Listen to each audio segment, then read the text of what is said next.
Jean-Marc Morandini, le clown de Cyril Hanouna sur Europe 1. À quelques semaines de la fin de la saison, le présentateur de On marche sur la tête a annoncé, ce jeudi 5 juin 2025, que son collègue de CNU, comme Lagardère, également membre du groupe Vincent Bolloré, le remplacerait à compter de ce vendredi 6 juin 2025 à la tête de la case 16h-18h.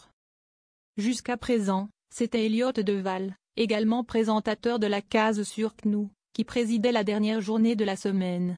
Jean-Marc Morandini, qui était aux commandes au moment de l'annonce, n'est plus présent dans les studios d'Europe 1 depuis la fin de la saison 2015-2016.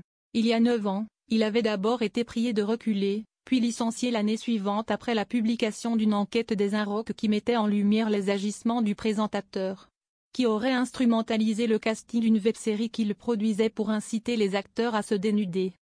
Jean-Marc Morandini, arrivé sur Europe 1 en 2003, était alors à la tête du Grand Direct, une émission en 3 parties, médias, information et santé, de 9h à 12h, et était également l'un des visages de Énergie 12.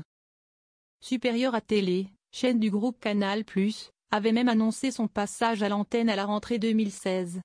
Si la publication de l'enquête Inrock a provoqué une réaction de la rédaction de la chaîne d'information, qui a entamé une grève de protestation, elle n'a pas perturbé les plans de la direction, qui a diffusé la première émission de Morandini Live le 17 octobre 2016. L'émission, abandonnée par les annonceurs, a ensuite été interrompue pour des raisons opérationnelles. Elle a été reconduite dans la grille de CNU, supérieure à Télé, pour la rentrée 2017.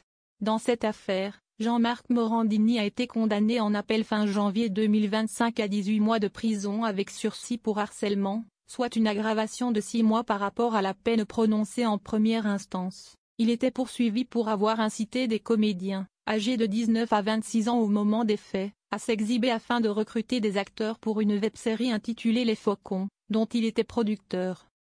Il a également été reconnu coupable de travail dissimulé impliquant 4 comédiens. La cour d'appel a condamné la société Ne zappez pas. Production NZPP, dont il était l'unique gérant, à une amende de 10 000 €.